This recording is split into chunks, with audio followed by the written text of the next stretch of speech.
no matter how you look at it. This is going to be a divisive conversation. Please understand as a person, because this comes up in the public discourse all of the time. Please understand as a person that lives in the state of Washington, an hour outside of Seattle, and also a person who understand and has helped and still help the homeless, that what I am about to say isn't hard for me, but I see both sides of the issue and I'm going to explore both sides of the issue. So here's the article. On the onset, the article itself looks bad, right? We're going to explore both sides of the issue. Okay. I'll start with the coffee shop and then I'm going to move into the homeless people themselves. Before I do, let me say I've been a person who has assisted the homeless in the past, and the ones I've encountered, at least the ones I've assisted, have been gracious and warm people who really fell on hard times. I've also had a few yell at me on the street, as to be expected. Some of that was mental illness and some was a guilt trip. So it runs the gamut. There are two stories that I want to tell real quick. But before I tell them, I'm going to tell you I am firmly on the side, even as a person who grew up dirt poor and assists the homeless. I am firmly on the side of this coffee shop, and I'll get into that when I break it down a little bit. So as you know, I've told you all this story before. When I was a student at the University of Washington, because I didn't want to pay parking there, I would catch the ferry because it was cheaper to and from. It's an hour each way before we got our fast ferries that can now go 30 minutes. There was a lovely young woman that used to catch the ferry that had moved here from California. I cannot think of her actual name, but I gave her the nickname, the Queen of California. And we were all talking about the homeless one morning, standing waiting for the ferry to dock. We had probably 15, 20 minutes before we could see Seattle in the horizon. And she told me one of the more audacious things I'd ever heard.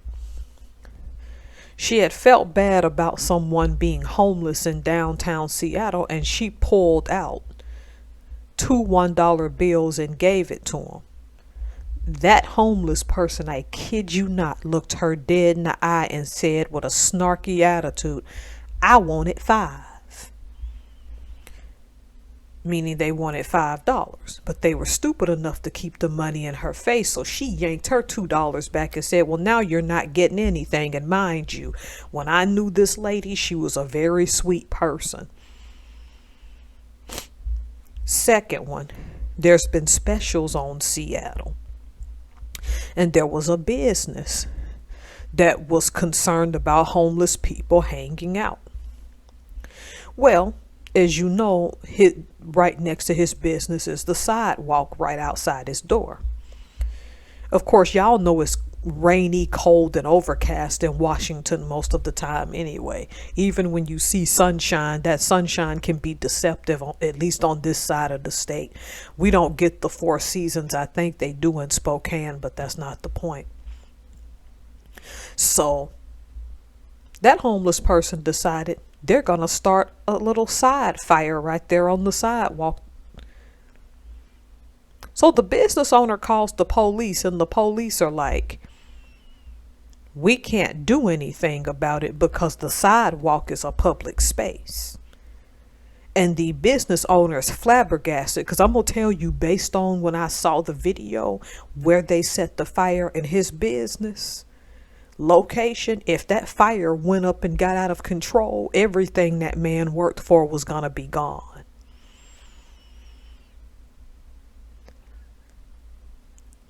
Those two stories are a classic example of why I stand by this cafe. If you have people shedding their human waste outside of your excrement, that's what I wanted to say, like their human waste outside of your business, and some homeless people do this, you gotta stop and consider the diseases that are associated with that.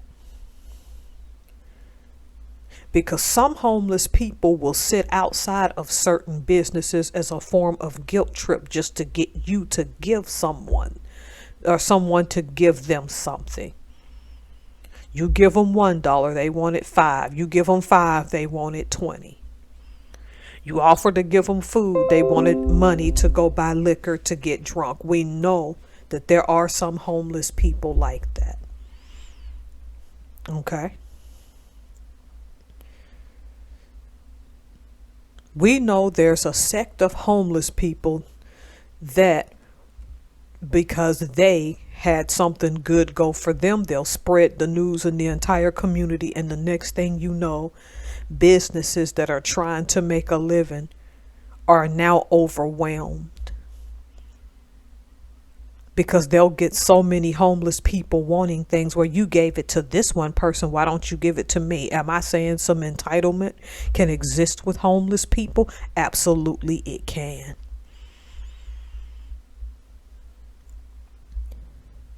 When you have people come into your business harassing customer for tips and money, stealing tips, because I can believe that they do that, assuming that people have money they don't have, that can be devastating.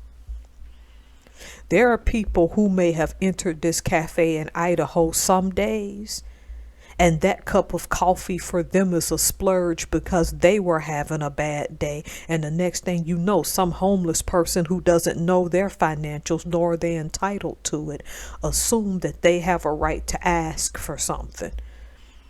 Which they do. Asking is not bad. It's when they can't take the rejection that it can scare certain people.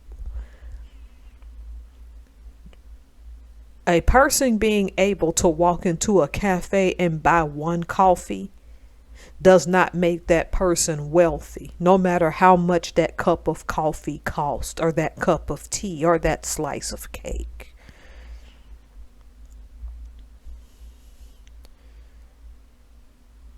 Again, let's not pretend there isn't an element of so-called homeless people who don't harass average, ordinary, everyday people, because we know it happens. You don't know how much money that business has hemorrhaged to keep that cafe in Idaho afloat. And that barista, you don't, when that barista turned down buying that coffee, you don't understand how long it may have taken them to get that job. What benefits does that job have that suits that barista? Or even something as simple as that job could be in walking distance of their house. There's a myriad of reasons that barista looked out for their own economic welfare.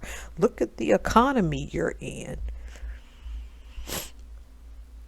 That's a hard-working person that comes in every day, and because they serve a food commodity, some person sitting outside their business could be asking for things that they can't give, and then harass them and steal their tips as a result. Or maybe their human excrement is a result of them showing anger because they didn't get what they wanted. Okay. Also, as much as I don't like the mental illness going on and how we cover it up and how we don't have a greater conversation of it, while I'm saddened that some people are genuinely schizophrenic or have other issues, the way that they go about it can scare customers off. I don't mean this to be heartless. I just want people to put on their critical thinking and look at this from this business standpoint. What this cafe stands to lose. Now, I also said I was going to offer a rebuttal. If a customer walks into an establishment and they decide to spend their money, they can walk out and give that item to whoever they want to. When you put those stipulations and then that customer in a public space go and put a review online, which is what this customer does, you have to expect that the way in which you respond, because that response was to me a golden response. I could literally stick for that response. Understand that some people will take it as heartless. Is it okay for a business after you bought something to say you're not allowed to give it to certain types of people? Because for all you know, the homeless person that she bought that coffee for that day, because Ohio can get pretty nippy in the winter time from what I'm told. I've only been to Cleveland once many years ago to visit my uncle. He's since passed. What if the homeless person that so happened to sojourn to that cafe that day was really cold and really could use that cup of coffee? What if they're homeless because they so happen to have just genuinely fell on hard times and couldn't afford rent and lost their job at the same time and have nowhere to go? They don't share their human excrement and are doing their best to get off on their feet. Do you want to alienate homeless people who, no matter how much they did the right thing, still lost everything? Because that's an argument that we have to take into account, whether we want to or not. We have to be careful while rejecting people of not stigmatizing everyone in that same category. This is a hard balance to take. I'm the type person, if once I sell you something, if you give it to somebody else, that's between you and that person. Okay? Even if you've had some bad experiences, you have to understand everybody is not that way. I sided with that cafe on principle because there's a reason we had a thing called cholera, because people could dump their excrement wherever they wanted back then. But when someone pays their physical money for something, you got to be careful about telling people how they can and can't spend their money. At the same time, small businesses, you stand to lose a lot of money based on the behavior of others. Tell me what y'all think about this story. Overall, to me, the Wade issue still favors the coffee shop more than the homeless, not because being homeless should be a stigma, but because we don't talk about the seedier side of homelessness, the people who genuinely show up to start trouble, because we know that's a thing, okay?